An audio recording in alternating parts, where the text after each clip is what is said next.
데살로니가 전서 5장 16절서부터 18절. 찾으신 줄 알고 같은 목소리로 봉독하겠습니다. 항상 기뻐하라, 쉬지 말고 기도하라.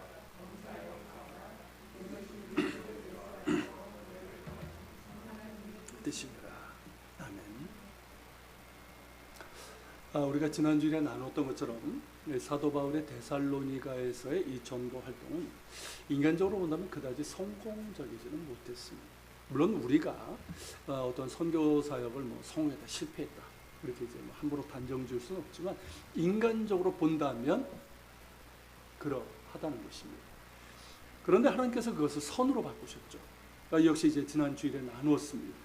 데살로니가 전서와 후서에서 우리가 본 것처럼 데살로니가 교회가 세워졌을 뿐만 아니라 그들로부터 어떤 소식이 들려옵니까? 믿음의 역사와 사랑의 수고와 주 예수 그리스도에 대한 소망의 인내를 가지고 정말 아름다운 신앙을 지키고 또 아름다운 공동체를 이루고 있다는 그런 소식이 들려옵니다. 뿐만 아니라 데살로니가 교회 성도들을 통해서 그 마게도냐 지방과 또 아가야 지방에까지 복음이 전해지고 있다는 소식도 들렸습니다. 이런 소식을 들은 바울은 너무나 기뻤고 감사했습니다. 그러게 그가 한 말이 무엇이었습니까? 우리는 아무 말도 할 것이 없노라. 그죠? 이 모든 것을 하나님께서 하셨다는 것이죠. 실제로 그렇습니다. 선교는 하나님께서 주도하십니다. 그리고 어떤 상황에서든지 겸손히 하나님을 신뢰하고 순종하고자 하는 자에게 주시는 은혜입니다.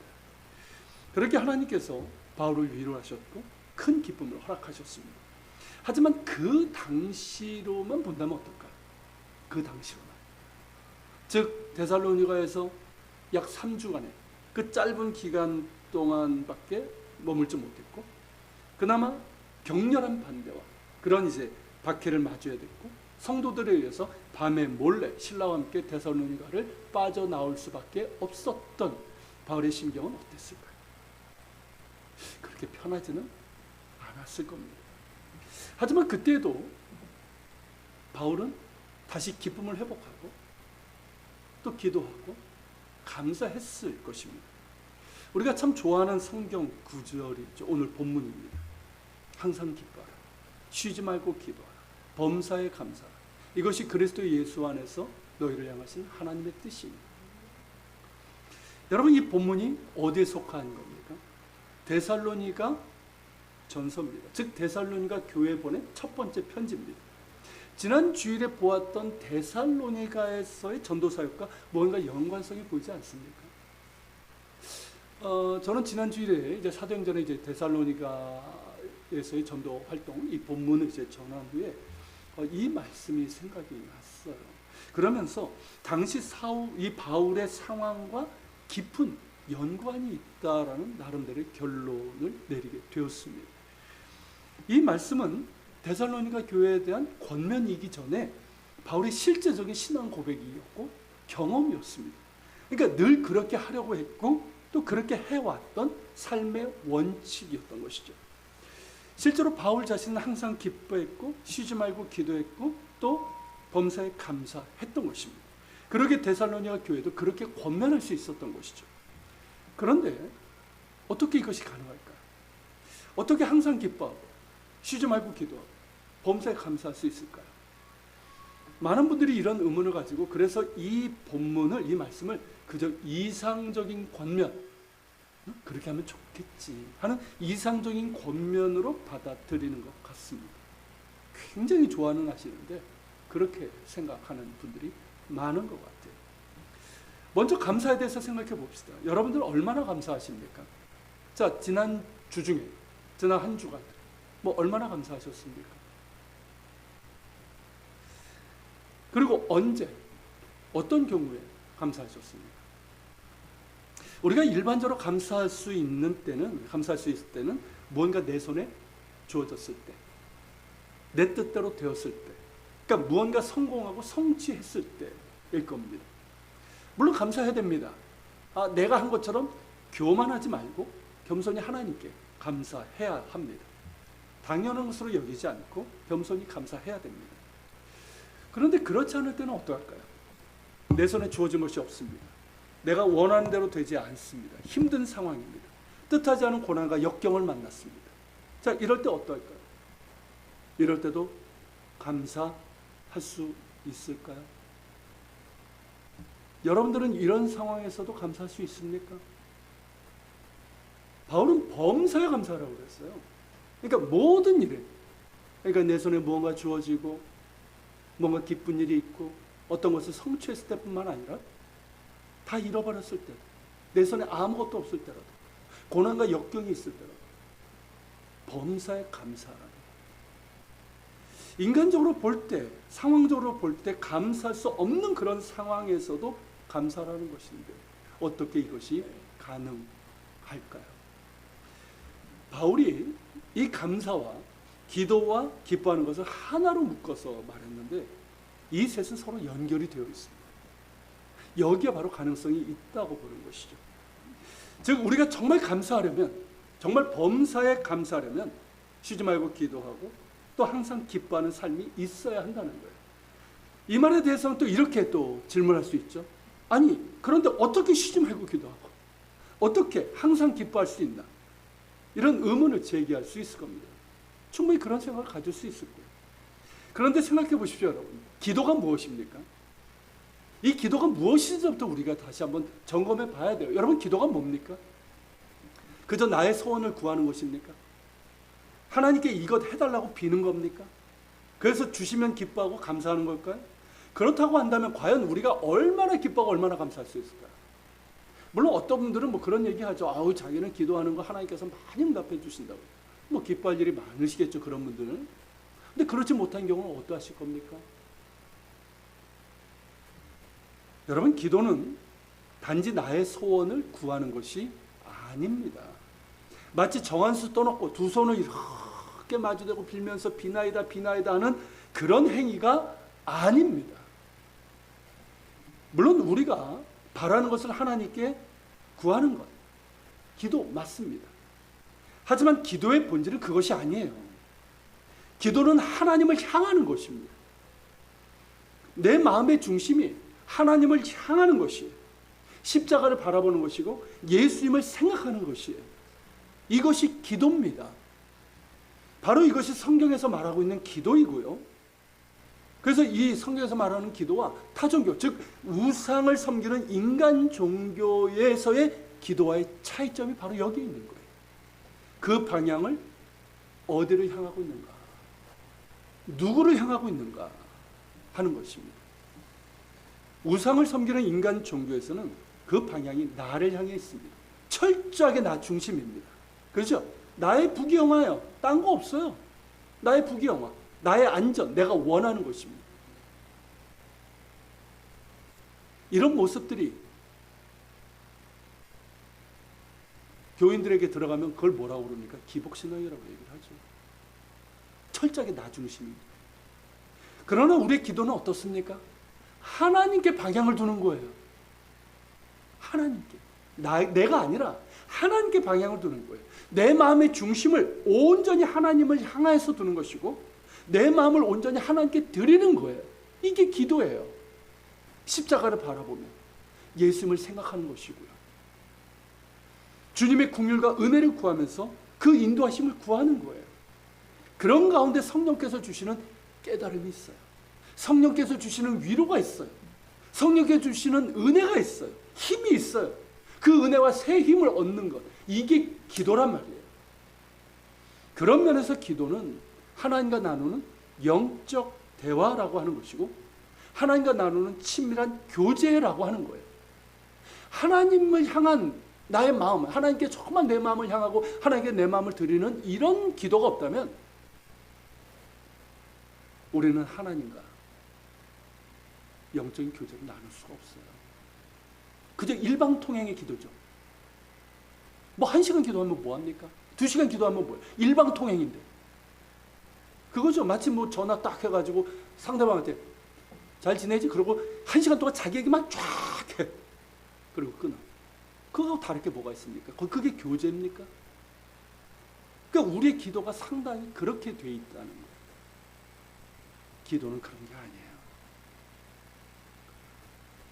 우리의 삶에 필요한 것도 아래고 하나님께 구하는 것도 있지만 기본적으로 우리의 마음을 하나님께 향하는 것, 내 마음 모두를 하나님께 드리고자 하는 것, 그러면서 겸손히 듣고자 하는 것, 인도하심을 구하는 것, 이게 기도입니다.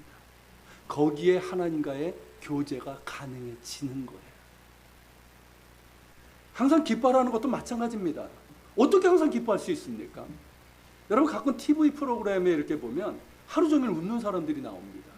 가끔 이렇게 나와요. 요즘은 뭐 그런 프로를 안 보지만 뭐 집에서도 막 소리내고 웃고 산에 올라가서 막 뭐 몇 시간이고 막 웃는 사람이 있어요. 그렇게 소리내서 꺽꺽꺽 웃으면 진짜 막 뭐 기분이 좋아진대. 그러면서 웃는 분들이 있어요. 그리고 이제 뭐 웃음 치료니 하면서 뭐 자주 웃고 늘 웃으라고 합니다. 뭐 그렇게 웃는 건 좋아요. 건강에도 좋고. 뭐 그런 걸까요? 그렇게 하라는 걸까요? 그런 뜻이 아니에요. 그렇다면 웃을 일이 많아서 항상 기뻐하는 걸까요? 많은 분들이 그러죠. 웃을 일이 없다고. 우리의 상황도 그렇고 세상 돌아가는 그런 상황도 어떻습니까? 자, 지난 주 중에 여러분 뭐 웃을 일이 많으셨습니까? 세상 돌아가는 걸 보니까. 화나는 일만 많더군요. 그렇지 못하단 말이에요. 웃을 일이 별로 없어요. 그런 상황에서 우리가 어떻게 항상 기뻐할 수 있을까 하는 거예요. 우리가 항상 기뻐할 수 있는 길은 오직 하나, 하나님을 기뻐하는 것입니다.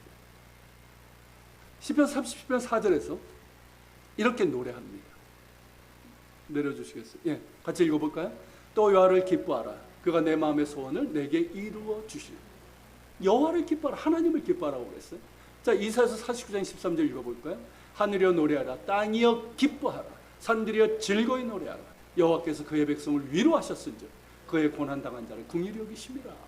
하나님을 기뻐하라는 거죠. 노래하라는 거예요. 하나님께서 그 백성을 위로하시고 긍휼히 여기시기 때문에. 자, 계속해서 스가랴 2장 10절을 볼까요? 여호와의 말씀에 시온에 따라 노래하고 기뻐하라. 이는 내가 와서 내 가운데 머물 것입니다. 하나님께서 우리 가운데 머무실 것이기에 기뻐하고 노래하라는 거예요. 여러분 빌립보서 4장 4절입니다. 주 안에서 항상 기뻐하라. 내가 다시 말하는 기뻐하라. 자, 기뻐하되 어디에서? 주 안에서 항상 기뻐하라. 여러분 성경에서 일관되게 하시는 말씀이 뭐냐면 그냥 기뻐하라는 게 아니에요. 하나님을 기뻐하라는 거예요. 하나님을. 다른 것 아니에요. 아니 그냥 우리의 상황만 본다면 기뻐할 일이 뭐 많은 사람들이 얘기하는 기뻐할 일이 뭐가 있어요? 근데 우리가 하나님을 기뻐하게 된다면 이건 상황이 달라지는 거예요. 그리고 주 안에서 기뻐하라는 거예요. 주님 안에서, 주님 사랑 안에서, 주님 은혜 안에서 기뻐하라는 거예요. 그럴 때 우리는 항상 기뻐할 수 있게 된다는 뜻이에요. 여러분 시편 106편 등 이른바 이제 감사 시편입니다. 거기에 보면 똑같은 얘기들이 반복돼요. 읽어볼까요? 여호와께 감사하라. 그는 선하시고 그 인자심이 영원하심이로다. 여러분 우리 하나님은 선하십니다. 그 인자심이 영원하십니다. 그런데 여러분 이 시편이 언제 나온 건지 아세요? 평탄할 때, 별 문제 없을 때, 모든 것이 잘 될 때 나온 찬양이 아니에요. 오히려 정말 힘들고 고될 때 나온 거예요. 근데 그들의 고백이 뭡니까? 여호와께 감사하라. 그는 선하시고 그의 인자심이 영원함이로다. 여러분 하나님은 선하십니다. 그분의 인자심은 영원하십니다. 사랑으로 세상을 지으셨고 또한 우리를 지으셨습니다. 우리에게 필요한 것들, 햇빛과 공기와 물 이런 것들을 우리에게 공급하시고 또한 돌보십니다. 우리가 진흙에 불과한 연약한 존재임을 아시기에 우리를 긍휼히 여기십니다. 우리의 연약함을 아시기에 우리의 죄가대로 갚지 않으십니다. 만약에 우리가 지은 죄대로 그 죄가대로 갚으신다면 우리 가운데 남아있을 사람은 아무도 없습니다. 하나님은 우리의 죄가대로 갚지 않으시고 오래 참으시며 긍휼을 베푸십니다. 우리를 향하신 하나님의 선하심과 인자하심은 영원하십니다. 게다가 우리는 신약의 성도들입니다. 사도 요한이 증언하고 있는 것처럼 읽어볼까요? 하나님이 세상을 이처럼 사랑하사 독생자를 주셨으니 이는 그를 믿는 자마다 멸망하지 않고 영생을 얻게 하려 하심이라. 이 사랑을 받은 사람들입니다. 자, 하나님이 세상을 이처럼 사랑하사. 자, 세상이 뭘까요? 구체적으로 뭡니까? 한 영혼이 천하보다 귀하다고 그랬어요. 여러분, 한 영혼이, 그러니까 나 자신이 뭐보다? 이 우주보다 크다는 거예요. 우주보다 귀하다는 거예요. 그렇기 때문에 여러분, 하나님이 세상을 이처럼 사랑하사는 이 세상을 누구로 바꿀 수 있는 거예요? 나 자신으로 바꿀 수 있는 거예요. 하나님이 나를 이처럼 사랑하사. 이처럼이 뭡니까? 하나님의 본체이시면서 독생자신 예수 그리스도를 주시기까지 사랑하셨다는 거예요. 그 사랑으로 우리를 사랑하셨고, 그래서 그 독생자 예수 그리스도를 믿는 자마다 죄로 인해서 멸망하지 않고 구원받아 영생을, 즉 영원한 하나님 나라의 백성이 되게 하셨다는 거예요. 할렐루야. 이 사랑을 우리가 받았단 말이에요. 이 사랑을 받았기에 우리는 어떻습니까? 하나님을 기뻐할 수 있는 거예요. 이 사랑을 받았기에, 이 사랑을 알기에 우리는 하나님을 기뻐할 수 있는 거예요. 또 예수님께서 말씀하신 것처럼 주님은 자기 사람들을 끝까지 사랑하십니다. 우리가 하나님 나라에 들어가기까지 주님은 우리를 포기하지 않으십니다. 끝까지 사랑하십니다. 우리의 성공과 실패와 상관없이 우리는 늘 변함없이 사랑받는 존재입니다. 이처럼 그 선하심과 인자심이 영원하시기에 우리는 하나님을 기뻐할 수 있습니다. 그리고 이 사랑에 힘입어 우리는 세상을 이길 수 있는 거예요. 사도 요한일서 5장 4절에서 말하는 것처럼 세상을 이기는 우리의 믿음, 우리의 승리의 믿음이 뭡니까? 독생자를 주신 하나님의 사랑을 믿는 이 믿음이라는 거예요. 예수 그리스도께서 우리에게 사랑을 오셨고 우리에게 베푸신 그 사랑을 믿는 그 믿음이라는 거예요. 그러기에 우리는 때로 힘들고 때로 고되고 때로 우리가 정말 힘들고 그래도 우리는 하나님으로 인해서, 하나님의 사랑으로 인해서 기뻐할 수 있습니다. 우리에게 오셨고 우리를 위해서 죽으셨고 부활 승리하신 예수님으로 인해서 우리는 기뻐할 수 있습니다. 이렇듯 우리가 하나님을 기뻐할 때, 예수님이 기뻐할 때 우리는 항상 기뻐할 수 있게 되는 거예요. 그러기에 하나님을 아는 것이 중요합니다. 하나님을 알아야 돼요. 하나님을 모르는데 뭘 기뻐해요? 저 혼자 하나님을 모르는데 교회를 다니면 뭐합니까? 직분 받으면 뭐합니까? 하나님을 몰라. 하나님을 알아가는 그런 과정이 없어요. 그런 시간이 없어요. 그래서 하나님을 몰라. 그냥 설교자가 그냥 얘기해주는 거 그거 조금 들어서 하는 것밖에 없어요. 하나님을 모르면 기뻐할 수 없어요. 하나님을 알아야 됩니다. 하나님을 알아야 되고 더욱더 알아가야 되고 더욱더 가까이 해야 돼요. 더욱더 하나님의 사랑 안에 거하면서 주님과 동행하는 삶이 중요합니다. 그럴 때 우리는 항상 기뻐할 수 있습니다. 그럴 때 우리는 범사에 감사할 수 있습니다. 믿음의 사람들이 그랬습니다. 바울 역시 그랬고요. 하나님을 아는 것, 하나님께 가까이 하는 것, 즉 하나님의 사랑 안에 거하고 주님과 동행하기에 힘썼고 그것을 가장 중요하게 여겼습니다. 시편 73편 28절에서 이렇게 노래합니다. 같이 읽을까요? 하나님께 가까이함이 내게 복이라. 할렐루야. 하나님께 가까이함이 내게 복이라. 하나님이 내게 뭘 주셔서 그게 복이 아니라 하나님께 가까이함이 내게 복이라. 자, 시편 16편 2절입니다. 내가 여호와께 아뢰되 주는 나의 주님이시오니 주밖에는 나의 복이 없다 하였나이다. 뭐라고 고백합니까? 주밖에는 나의 복이 없나이다. 이 고백. 여러분, 하나님께 가까이함이 복입니다. 하나님밖에 나의 복이 없다고 고백할 수 있는 사람이 복된 사람인 거예요. 진정한 행복자인 거예요. 여러분, 시편 16편은 누구의 노래일까요? 알잖아요. 그죠? 다윗 하면 한 10 중에 한 8은 맞아요. 그만큼 많이 이제 다윗의 시죠. 다윗의 시예요. 여러분, 다윗이 가장 기뻐했을 때는 언제일까요? 왕궁에 있을 때였을까요? 화려하고 웅장한 궁정에 있어요. 옷도 그냥 왕이 없는 화려한, 얼마나 고급진 옷입니까? 그리고 그냥 식탁마다 뭐 보통 왕이 몇 끼 먹었다 그러죠? 조선시대 때 6끼를 먹었대나. 아무튼 막 풍성한 그런 식탁도 있고, 그리고 자기가 원하는 거 어떻습니까? 그냥 명령만 하면 다 하잖아요. 그런 권력을 누릴 때였을까요? 아니에요.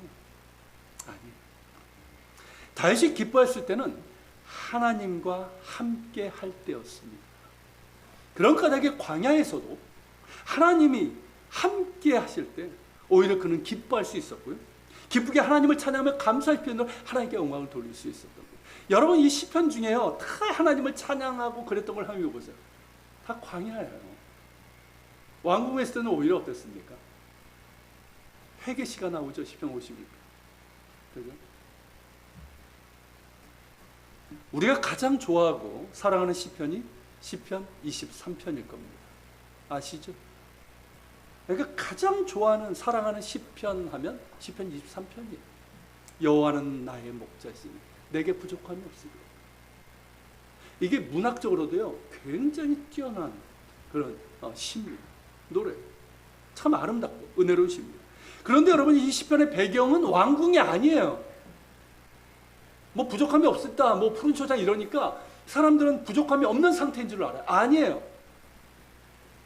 부족함이 없는 그런 상황이 아니에요. 왕궁이 아니에요. 그리고 푸른 풀과 쉴만한 물가가 있으니까 어떤 생각을 합니까? 뭐 어떤 거 정말 푸른 미국 막 벌판 있잖아요. 그 정말 그 초원들 막 푸른 풀만 있고 뭐 양떼들이 막 있고 뭐 물이 흐르고 막 이런 그런 낙원과 같은 그런 것을 생각하는데 그런 곳이 아닙니다. 광야예요. 이 시편의 배경은 광야입니다. 척박하고 메마르고 외롭고 위험하기 그지없는 광야입니다. 아무것도 없어요. 그런데 다윗은 뭐라고 노래합니까? 내게 부족함이 없으리로다. 여러분, 히브리어 단어 직역하면 뭔지 아십니까?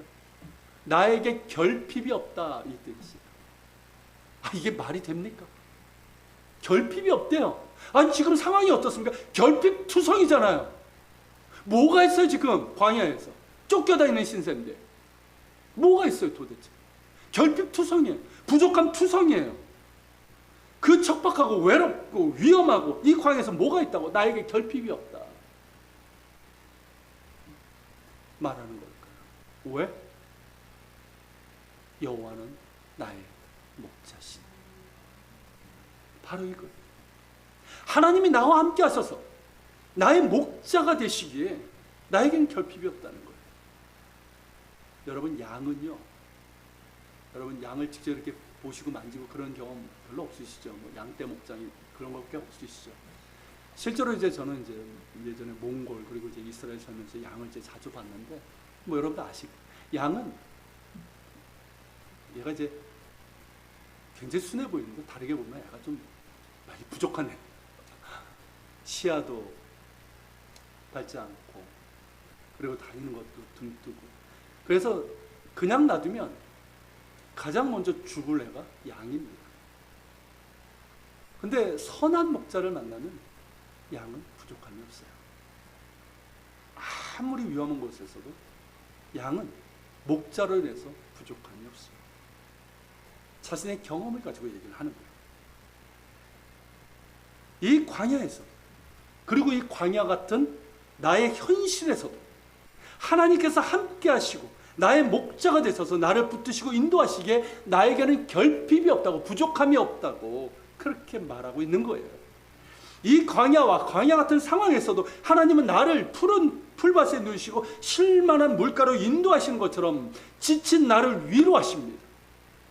내 영혼을 소생시키십니다. 나를 당신의 사랑으로 은혜로 먹여주시는 거예요. 때로 내가 사망의 음침한 골짜기로 다닐지라도 하나님께서 나와 함께 하심을 믿기에 나는 두려워하지 않습니다. 원수가 때로 나를 치려고 할지라도 하나님이 나와 함께 하시고 나를 지키고 계심을 알기에 나는 두려워하지 않고 평안합니다.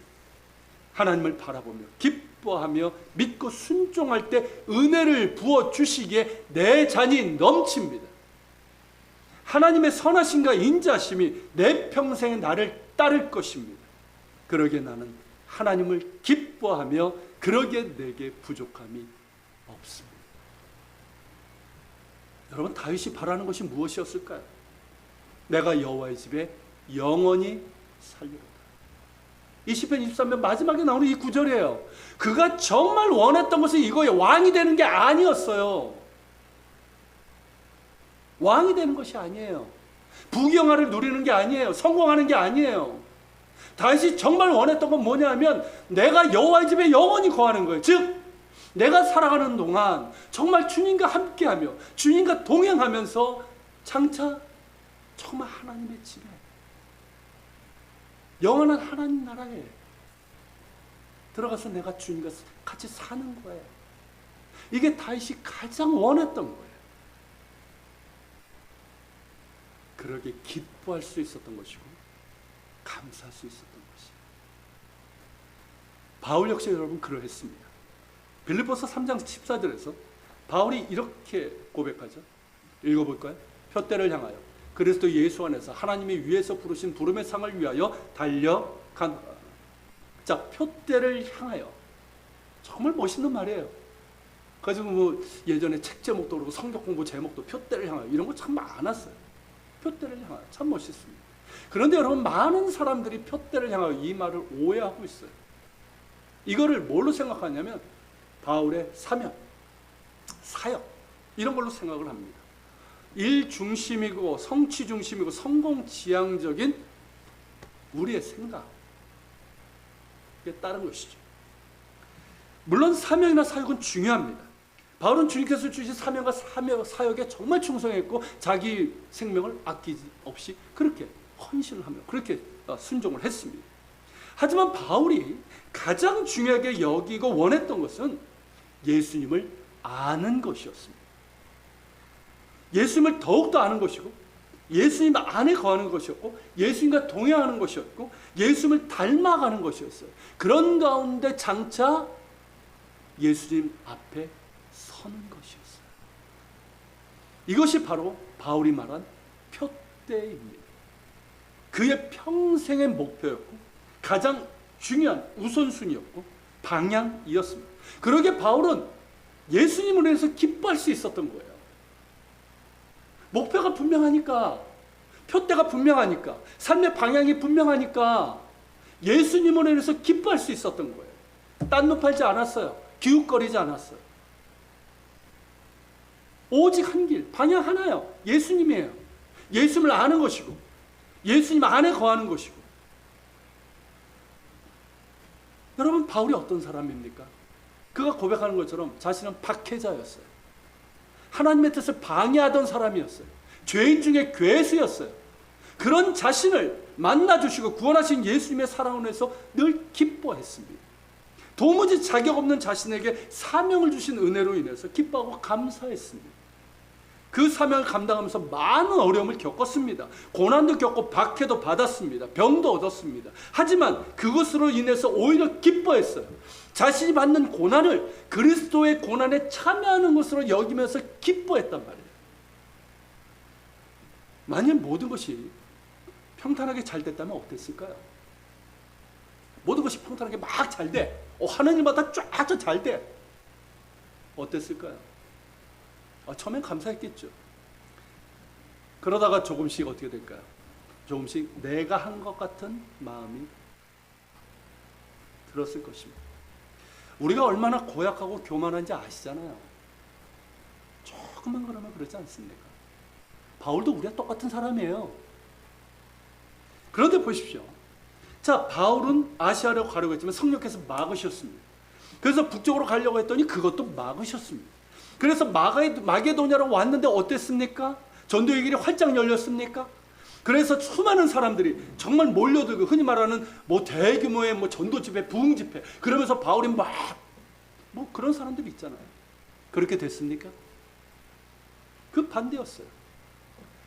마게도냐의 첫 방문지였던 빌립보는 로마의 직할 식민지로 로마의 법과 관습이 그대로 지켜지고 있었기 때문에 외지에서 온 유대인 방랑자가 공개적으로 복음을 전할 수 없는 곳이었어요. 수많은 법적인 제약이 있었던 곳이에요. 자, 유대인의 회당조차 없었잖아요. 그래서 어디로 갔습니까? 강가 기도처로 갔단 말이에요. 거기서 여인들에게 복음을 전했을 뿐이에요. 그나마 점치는 귀신 들린 여종으로 인해서 방해를 받고, 그래서 귀신을 쫓아냈더니 그 일로 인해서 어떻게 됩니까? 고발당하고, 그리고 불법적인 재판을 받고 매질을 당하고 감옥에 갇히게 됐단 말이죠. 물론 그 상황을 하나님께서 선으로 바꾸신 건 우리가 잘 압니다. 하지만 마게도냐의 첫 전도지였던 빌립보에서 많은 제약과 박해를 받게 됩니다. 그 다음 전도지였던 데살로니가는 어땠습니까? 우리 지난주에 봤죠. 자, 유대인의 회당이 있어서 복음을 전했지만 3주라는 짧은 기간밖에 머물지 못했습니다. 그리고 이방인들은 믿었지만 유대인들은 얼마나 거칠게 거절하고 저항을 하면서 박해하고 그랬는지 몰라요. 그리고 밤몰래 떠나야만 했습니다. 더 이상 있다가는 그나마 있던 예수님을 믿게 된 형제들까지 위험해질 수 있기 때문이에요. 떠날 수밖에 없었어요. 이후에 전도 여정도 순탄하지 않았습니다. 거의 대부분의 지역에서 어려움을 겪었습니다. 유대인들의 거친 방해와 박해를 받았고 후에는 로마 당국의 박해를 받게 됩니다. 정말 힘들고 고된 과정이었습니다. 그런데 바울은 그 모든 과정, 그 모든 고난을 그리스도의 고난에 참여하는 것으로 여겼습니다. 그리고 그것으로 인해서 기뻐했고 감사했습니다. 그리고 기도했습니다. 겸손히 간절히 기도했습니다. 나는 아무것도 아니라 내게 능력 주신 자 안에서 모든 것을 감당할 수 있는 능력을 구했습니다. 내가 하는 것이 아니라 성령께서 하시는 것이기에 주님께서 사용하실 수 있는 도구가 되기를 구했습니다. 복음의 씨앗이 뿌려지는 곳마다 그것이 자라나 열매 맺기를 주님께 간절히 구했습니다.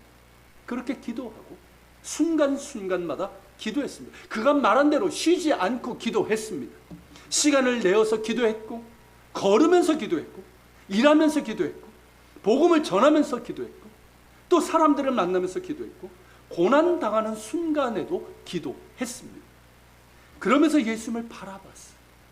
예수님을 바라보고 생각할 때마다 기쁩니다. 예수님께서 함께 하심을 기뻐했고 예수님을 알아가는 것이 기뻐했습니다. 희한하게 그런 거절과 그런 박해를 받을수록 예수님이 보입니다.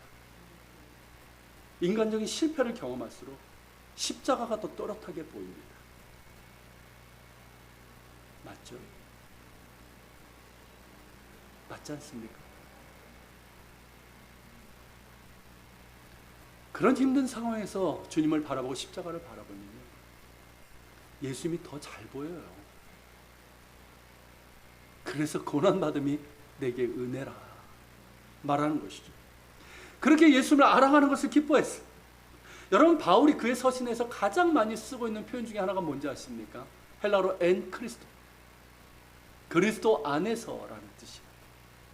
바울이 가장 많이 쓰고 있는 단어, 그리스도 안에서. 그러니까 예수님께서 내 안에 거하라, 이거를 사도 바울이 자신의 표현으로 한 거예요. 그리스도 안에. 그러니까 바울은 그리스도 안에 있기를 늘 사모했고 실제로 그러했습니다. 예수님 안에 있는 것이 그에게 기쁨이었고 기쁨의 원천이었습니다. 그렇게 예수님 안에 거하고 예수님과 동행하며 예수님을 알아가고 예수님을 닮아가는 것이 바울의 기쁨이었습니다. 이것이 그의 표대였어요. 그의 목표였어요. 그의 삶의 방향이었어요. 일관된 방향이었어요. 그러니까 항상 기뻐할 수 있었고 범사에 감사할 수 있었습니다.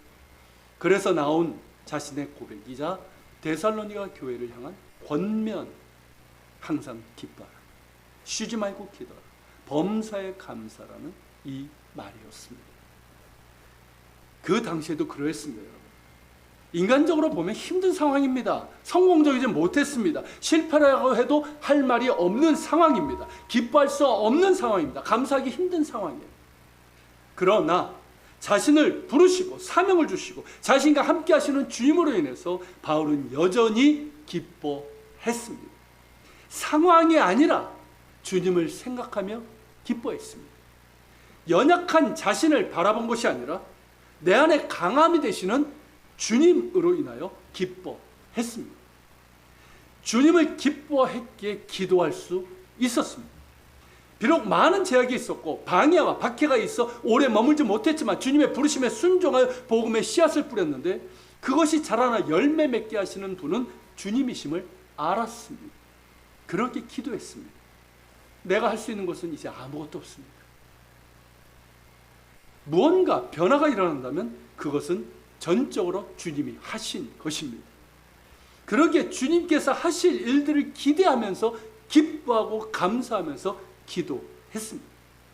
데살로니가를 떠나는 바울의 마음은 감사했어요.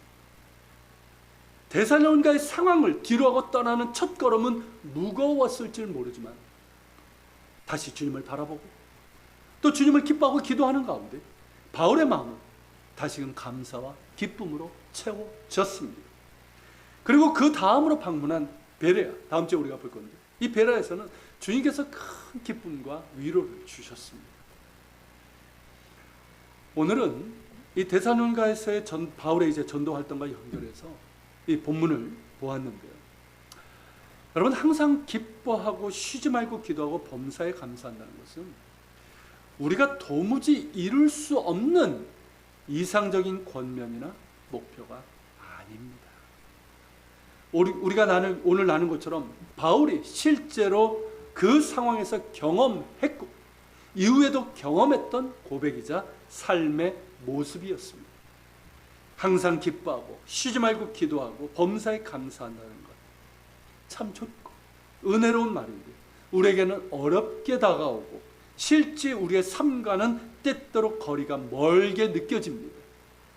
그러나 바울이 그랬고 다윗이 그랬고 모든 믿음의 사람들이 그랬던 것처럼 이 말씀의 중심에는 하나님을 아는 것이 있습니다. 하나님을 알고 더 알아가고 주님 안에 거하고 주님과 동행하고 주님을 닮아가는 주님과의 교제가 그 중심에 있습니다. 이것이 있을 때 우리는 기뻐할 수 있습니다. 나의 상황이 아니라 하나님으로 인해서 기뻐할 수 있고 나의 성공과 실패에 따라 좌우되는 감사가 아니라 나와 함께 하시는 주님으로 인해서 내가 주님 안에 있음으로 인해서 감사할 수 있습니다. 당연히 매 순간 주님 바라보고 생각하는 기도, 주님과의 친밀한 사귐이 있는 기도가 가능해집니다. 이것이 가장 중요합니다. 그런데 우리는 너무 자주 잊고 삽니다. 그렇지 않습니까? 저도 그래요. 똑같아요. 얼마나 자주 잊고 사는지 몰라요. 자, 주님께 능력을 구합니다. 그죠? 능력을 구하고 지혜를 구합니다. 성공을 구합니다. 하나님 이 일 되게 해주세요. 하나님 열매 맺게 해주세요. 은혜와 축복을 구합니다. 때로 얼마나 열심히 구합니까? 얼마나 간절히 구합니까? 그런데 정작 주님을 아는 것에는 소홀합니다. 주님을 알아가고 주님과 교제하는 것에서는 등한히 합니다. 주님 안에 거하고 주님을 닮아가는 것에는 관심이 없는 것 같습니다. 그러기에 우리는 어떻습니까? 너무 자주 기쁨을 잃고 무기력해지고 감사가 메마른 상태가 되는 것 아닐까요? 사랑하는 여러분, 하나님께 가까이 하니 복입니다. 예수님을 더 알아가는 것, 이것이 그 무엇보다 중요합니다. 예수님을 알아가고 예수님 안에 거하고 예수님의 사랑 안에서 주님과 동행하면서 예수님을 닮아가는 것, 이것이 우리의 표대입니다. 우리의 삶의 방향이고 신앙의 목표이고 이것이 우리의 신앙과 삶의 중심에 있어야 합니다. 바로 거기에서 우리는 항상 기뻐할 수 있고 쉬지 않고 기도할 수 있고 범사에 감사할 수 있고 그런 힘의 원천을 얻을 수 있습니다. 같이 기도합시다. 오늘 말씀을 기억하면서 같이 기도합시다. 하나님, 바울이 데살로니가 교회 교인들을 향해서 또 우리를 향해서 항상 기뻐하라, 쉬지 말고 기도하라, 범사에 감사하라고 했던 이 상황, 그리고 다윗도 하나님을 기뻐하며 감사했던, 노래했던 그 상황 우리가 보았습니다. 그리고 하나님, 내 상황을 봅니다. 어쩌면 내 상황은 기뻐할 일이 없는 것 같습니다. 감사할 수 있는 것들도 별로 없는 것 같습니다. 그러나 주님, 하나님으로 인해서 기뻐하게 하여 주옵소서. 주님을 더 알기를 원합니다. 예수님을 더 알기를 원합니다. 예수님 안에 거하기를 원하고 예수님의 사랑 안에 거하면서 주님을 닮아가는 것, 이것이 내 삶의 중심이고 내 신앙의 목표가 되고 표대가 되길 원합니다. 그런 가운데 항상 기뻐할 수 있고 범사에 감사할 수 있고 쉬지 않고 기도할 수 있는 그런 믿음의 사람으로 서게 하여 주시옵소서. 우리 같이 기도하면서